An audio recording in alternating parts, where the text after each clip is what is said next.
Thank you all for the good response to my previous video on calcium supplementation. A lot of friends have asked me that why are we deficient in vitamin D?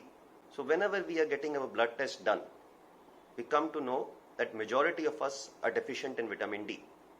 So, are we really vitamin D deficient, or the labs are not reporting it right, or the levels of vitamin D for Indian population is much lower than for the rest of the world? You will be surprised to know that majority of us are actually deficient in vitamin D. So now vitamin D is formed from cholesterol on exposure to sunlight. So when the sunlight, the UVB rays from the sunlight, they fall on our skin cells, they convert this cholesterol into vitamin D.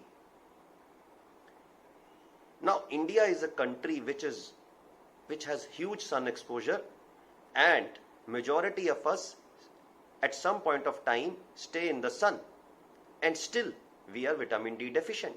So why this happens? People who are staying closer to the equator, who are staying in the tropical and the subtropical climates, they are rich in melanin.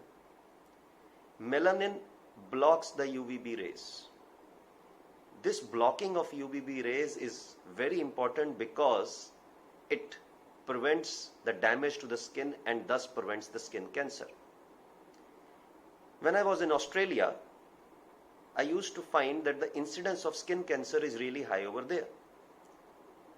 The simple reason is that the local original Aboriginal population of Australia was rich in melanin, but the Europeans who came and settled in Australia, they were deficient in melanin, and on exposure to sun, they do not get the protection which melanin offers, and thus they have an increased incidence of skin cancer.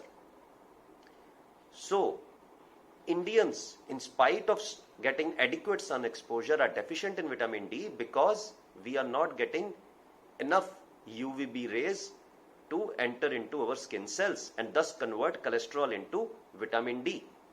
The window panes do not allow the UVB rays to pass through. So even if you are soaking in the sun by the side of a window, you are not going to get enough sunlight to convert cholesterol into vitamin D. So what you require is a good exposure to sun for a prolonged period, and that too in the midday when the UVB rays are at their maximum. So the exposure has to be at least 3 to 4 hours in hot afternoon with a good sunlight. Now, even if you form good quantity of vitamin D, the vitamin D needs to be activated in our body, and this activation happens first in the liver and then in the kidney.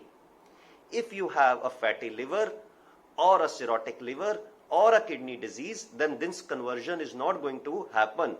And so in spite of having good exposure to sun, in spite of the body getting cholesterol being converted into vitamin D, you will be still deficient in activated vitamin D because of liver or kidney disease. There are good natural sources of vitamin D such as non-vegetarian food, such as eggs and mushrooms.